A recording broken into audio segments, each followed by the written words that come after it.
আমার শিক্ষক একবার একটি গল্প বলেছিলেন। এক ব্যক্তি তার ছেলেকে নিয়ে একটা পার্কে হাঁটছিল।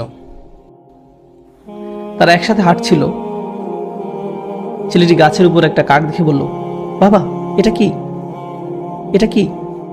বাচ্চার বয়স ছিল 2 বছর। বাবা বলল, এটা একটা কাক। ছেলে আবার বলল, বাবা এটা কি? বাবা আবার উত্তর দিল, এটা একটা কাক। আচ্ছা ঠিক আছে, বাবা এটা কি? বাবা বলল, এটা একটা কাক।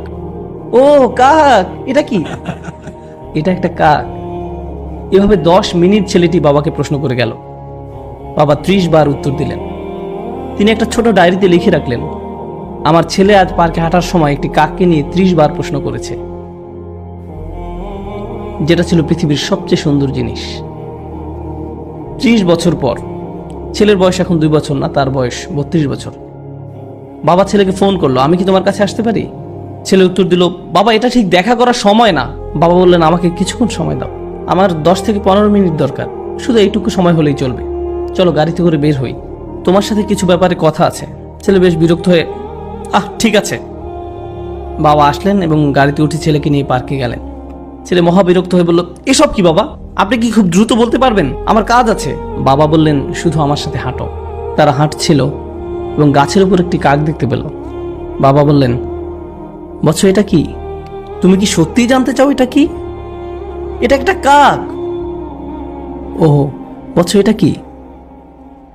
ছেলে এবার প্রচন্ড রেগে গেল। এটা কি একটা খেলা? আমার কাজ আছে, ঠিক আছে? এটা একটা কাক, আপনি কি দেখতে পাচ্ছেন না? আমি গত মাসেও আপনাকে নতুন চশমা এনে দিয়েছি। আমার সাথে এমন কেন হচ্ছে? বাবা আপনি কেন এত জটিল? আমি বুঝতে পারছি না সমস্যাটা কোথায়।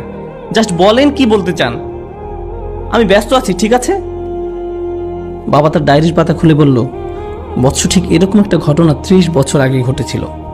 আমরা এই পার্কে হাঁটছিলাম, তুমি একটি কাক দেখেছিলে। তুমি 30 বার আমাকে এটা সম্পর্কে জিজ্ঞেস করেছিলে। আমি প্রতিবার হেসে উত্তর দিয়েছিলাম, আর এখন তুমি দ্বিতীয়বারও উত্তর দিতে পারছো না। আমরা আমাদের পিতামাতাকে কি দিচ্ছি? মূল বিষয় হলো, আল্লাহ প্রথমে নিজের কথা উল্লেখ করেছেন, তারপর পিতামাতার কথা উল্লেখ করেছেন। তোমরা নিজেরাই চিন্তা করো, তারা তোমাদের জন্য কি করেছেন এবং তোমরা তাদের জন্য কি করছো। এমন অনেক পিতামাতা আছেন, যখন তাদের সন্তান আইসিইউতে থাকে, তারা ছোট্ট গ্লাস বক্সের দিকে তাকিয়ে দাঁড়িয়ে থাকেন, যার ভিতরে শিশুটি আছে। দিন রাত 24 ঘন্টা হাসপাতালে শুধু দাঁড়িয়েই থাকেন, কখনো বসেন না, শুধু দাঁড়িয়ে থাকেন। ভেন্ডিং মেশিনের খাবার দিয়েই তাদের জীবন চলছে।